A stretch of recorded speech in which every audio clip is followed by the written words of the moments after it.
El pastel tenía 18 velas, y en algún lugar de la cocina, escondido dentro de la caja de recetas de Linda Hayes, debajo de una tarjeta doblada, había un sobre que ella había guardado durante 3 años.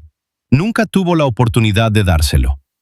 La noche empezó como suelen empezar las noches de cumpleaños en esa familia. Demasiada gente, pocas sillas, olor a ensalada de papa que se calentaba en el rincón de un garaje que Gary había limpiado para la ocasión.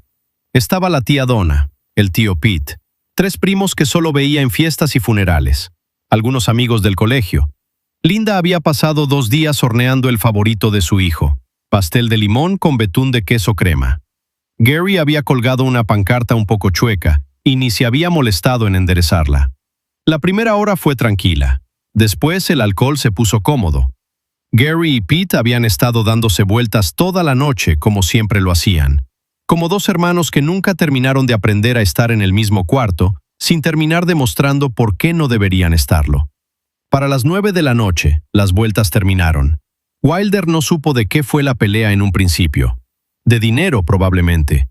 O de algo que su mamá había dicho en la Navidad de 3 años atrás. No importaba.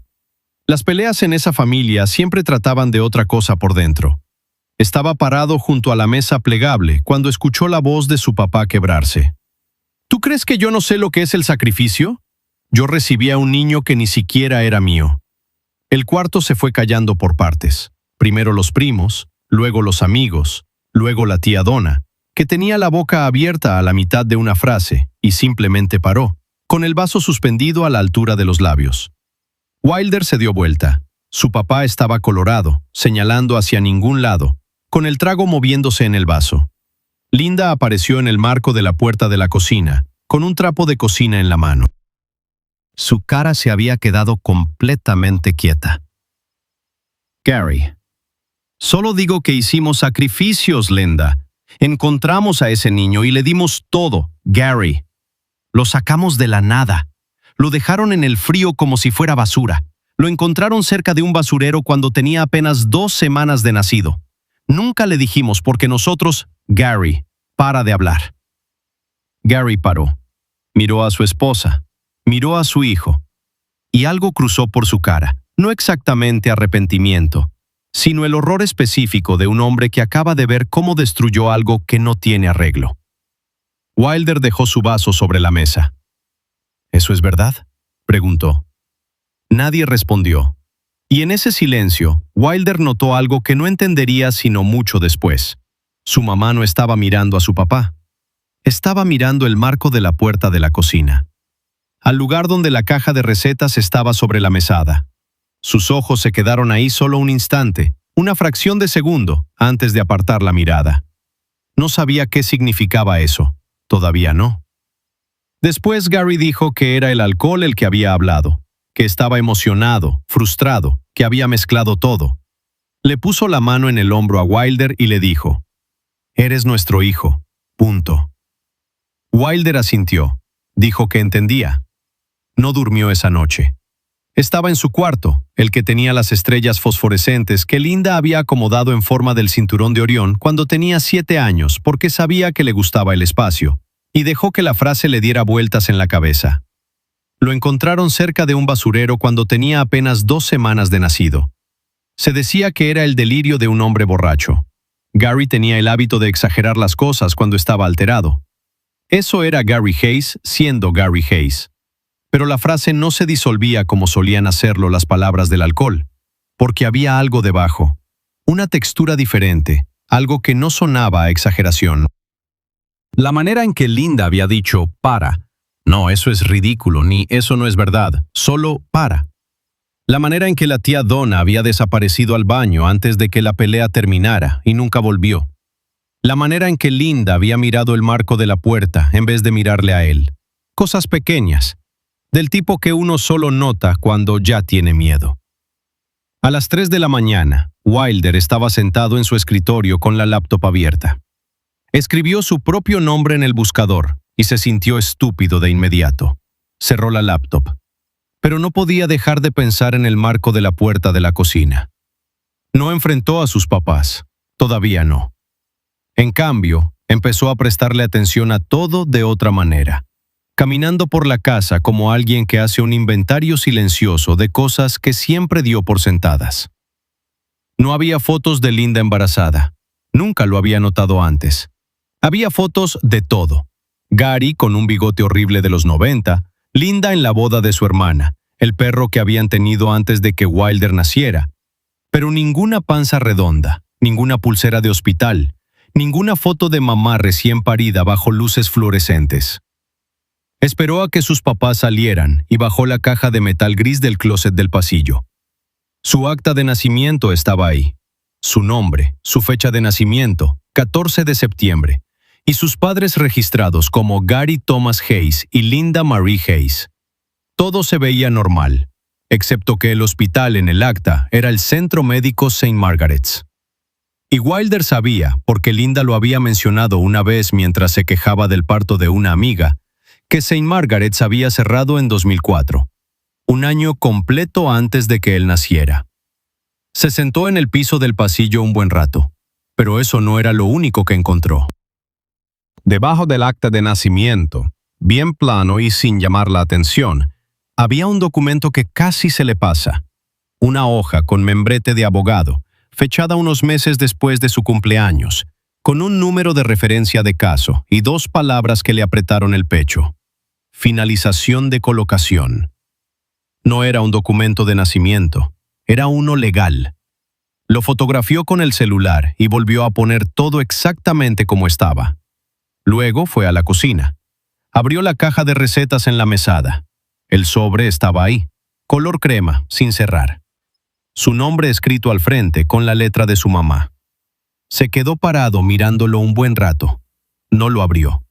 No podía explicar por qué. Volvió a poner la tapa en la caja y salió de la cocina. Le dijo a su amigo Marcus que estaba haciendo un proyecto de genealogía. Marcus no preguntó nada. La oficina de registro del condado era un edificio bajo color beige cerca del juzgado que olía a alfombra vieja y tóner. La empleada de la recepción, una mujer llamada Carol, tenía lentes de lectura colgados de una cadenita y la expresión de alguien que lleva 20 años respondiendo las mismas preguntas. Fue amable, le explicó el índice público, le guió en el proceso. En su segunda visita encontró la irregularidad. Su registro de nacimiento tenía fecha de casi 4 meses después de su cumpleaños declarado. Los registros normales se hacían en días, semanas a lo mucho. ¿Por qué un registro podría retrasarse tanto?, preguntó. Carol lo pensó. A veces por retrasos administrativos, o complicaciones con el trámite, o una adopción finalizada después y registrada como nacimiento natural. Le agradeció y fue a su coche y se quedó sentado ahí sin arrancarlo. Volvió una tercera vez. Y esa vez, Carol lo recibió en el mostrador antes de que llegara. Su expresión había cambiado, menos paciente, más cuidadosa, como alguien que había estado pensando en él desde su última visita. «Hice algunas averiguaciones», dijo en voz baja.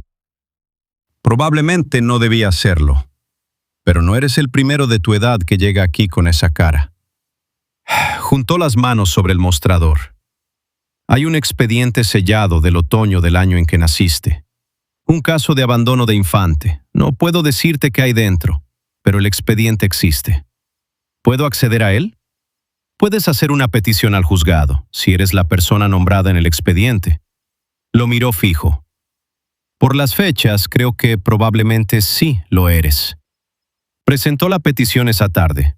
Mientras esperaba la resolución de la petición, sus papás notaron el cambio en él. Su mamá le preguntó 2 veces si todo estaba bien. Él dijo que sí. Gary lo observaba en la cena de una manera cuidadosa y triste, como un hombre siguiendo un frente de tormenta que no puede detener. Una tarde, Linda apareció en el marco de la puerta de su cuarto y se quedó ahí un momento antes de hablar. «Wilder, necesito que sepas algo». Él levantó la vista. «Tu papá y yo teníamos un plan, para tu cumpleaños». Su voz era tranquila, pero sus manos no. «Íbamos a contarte todo esa noche. Te había escrito una carta, llevo 3 años escribiéndola».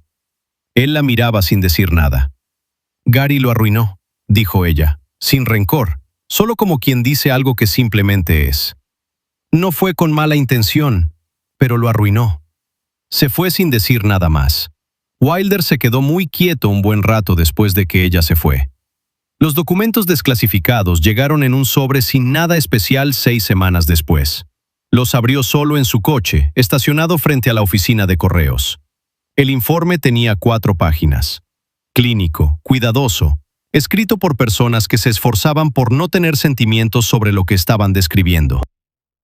El 12 de septiembre, 2 días antes de su fecha de nacimiento registrada, una mujer llamada Patricia Okafor, que caminaba hacia su carro detrás de una lavandería en la calle Clement, llamó al 911 para reportar a un bebé encontrado en una caja de cartón junto a la parte trasera del edificio.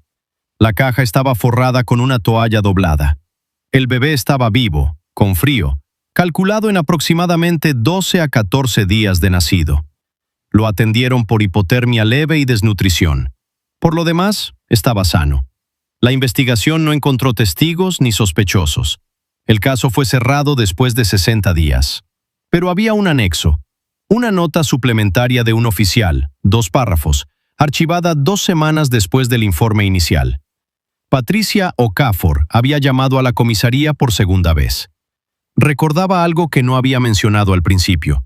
Cuando dio vuelta por un costado del edificio, había visto a una mujer joven, de unos 20 años, delgada, pelo oscuro, moviéndose rápido hacia la calle. En ese momento Patricia no le dio importancia. Fue solo después, cuando encontró la caja, que lo conectó. La describió mirando hacia atrás una vez antes de doblar la esquina. Solo una vez. Wilder leyó ese párrafo 3 veces. Pensó en lo que significaba mirar hacia atrás.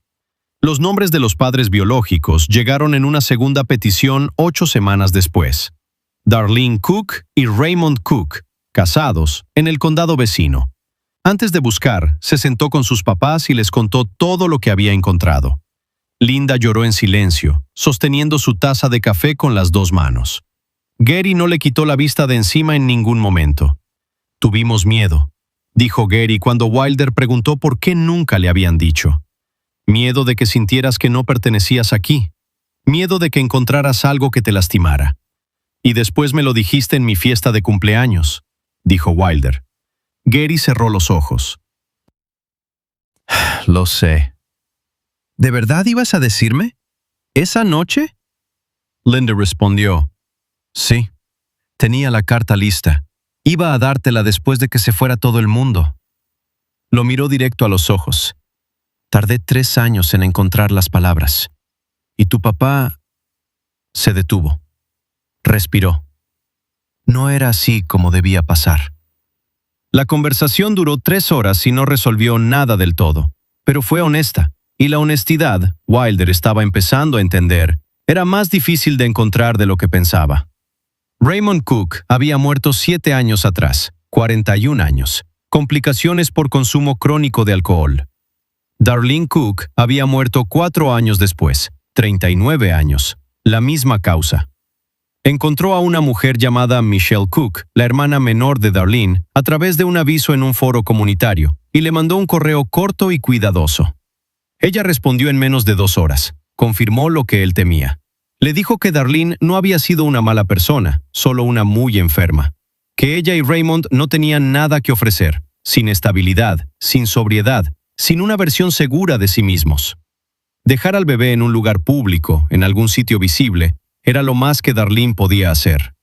«La toalla en la caja era de ella», escribió Michelle. «Recuerdo esa toalla, era la única que tenían». Wilder leyó esa frase 4 veces. Luego Michelle mandó un segundo correo, un día después. Había dudado antes de enviarlo, dijo, pero creyó que él debía saber.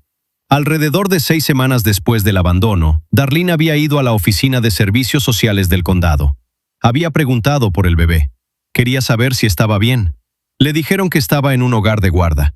Le dijeron que podía solicitarlo de regreso si completaba un programa de sobriedad y una evaluación de hogar. Reprobó la evaluación. Lo intentó 2 veces más en el año siguiente. Reprobó las 2. «Nunca dejó de preguntar por ti», escribió Michelle. Hasta que ya no pudo más. Wilder dejó el celular sobre la mesa y no lo volvió a agarrar en mucho tiempo. No hubo un enfrentamiento dramático. La vida pocas veces los da. Lo que le dio fue un miércoles de noviembre. Wilder y Gary en la mesa de la cocina, el café enfriándose entre ellos, el Beagle Patch dormido bajo la silla de Wilder. Michelle me contó algo, dijo Wilder, sobre Darlene, sobre que intentó volver. Gary guardó silencio un momento. Luego, nosotros lo sabíamos. Wilder lo miró. La agencia de adopción nos lo dijo cuando el proceso se finalizó, que la madre biológica había intentado recuperarlo. La mandíbula de Gary se tensó. Estuvimos aterrados meses de que algo fallara, de perderte. Bajó la vista hacia sus manos. Cuando se finalizó, Linda lloró 2 horas seguidas. Creo que nunca la había visto llorar así. ¿Iban a contarme esa parte? Estaba en la carta, dijo Gary en voz baja. Todo estaba en la carta. Wilder pensó en el sobre en la caja de recetas, todavía sellado, todavía ahí, esperando una noche de cumpleaños que salió mal. ¿Me lo puedes dar?, preguntó. Gary se levantó sin decir nada y volvió un minuto después con el sobre color crema, su nombre en la letra de su mamá. No lo abrió en la mesa. Se lo llevó a su cuarto, se sentó en el borde de la cama y lo leyó despacio, de principio a fin. Nunca contó lo que decía. Hay cosas que solo le pertenecen a uno. Ahora visita a Michelle 2 veces al año. Ella le muestra fotos de Darlene de joven, antes de Raymond, antes de todo. Y en ellas, Darlene tiene la cara de alguien que creía que su vida todavía iba a abrirse. Alguien que quizás miró hacia atrás, solo una vez, a una caja de cartón detrás de una lavandería, antes de doblar la esquina y seguir caminando. No sabe cómo sentirse respecto a ella. Hay días en que es duelo, hay días en que no es nada. Y hay días, raros y extraños, en que es algo parecido a la comprensión. No el perdón exactamente, no todavía, tal vez nunca, sino el reconocimiento tranquilo de una mujer que intentó, de las únicas maneras que le quedaban, asegurarse de que él sobreviviera. Sigue volviendo a casa para las fiestas. Linda sigue haciendo el pastel de limón y Gary sigue viendo cada partido desde un sofá a 3 estados de distancia, mandando comentarios de jugada en jugada como un hombre reportando desde una zona de guerra. La carta sigue en el cajón de su mesita de noche. Nunca le ha dicho a nadie qué decía, pero a veces, cuando alguien le pregunta por su familia, pone una cara específica, no triste ni complicada, sino tranquila, como la de alguien que ha cargado algo pesado durante mucho tiempo y por fin decidió dónde ponerlo. Mi papá no se pierde ningún partido, dice. Mi mamá me escribió una carta durante 3 años buscando las palabras. Nunca termina el pensamiento en voz alta. No necesita hacerlo. Porque la pregunta que la gente realmente quiere hacer, ¿quiénes son tus padres de verdad?, tiene una respuesta que él encontró en algún lugar entre un expediente sellado, una toalla doblada y un sobre color crema con su nombre al frente. Solo que no es la respuesta simple que nadie esperaba. Y quizás ese es exactamente el punto. Hubo una mujer en la calle Clement que miró hacia atrás una vez antes de doblar la esquina. Hubo otra mujer que pasó 3 años escribiendo una carta que casi nunca pudo dar. Entre esas 2 mujeres, un niño creció. Él las lleva a las 2 ahora. No en partes iguales, no sin dolor, pero completamente. Eso, quizás, es la definición más verdadera de ser encontrado.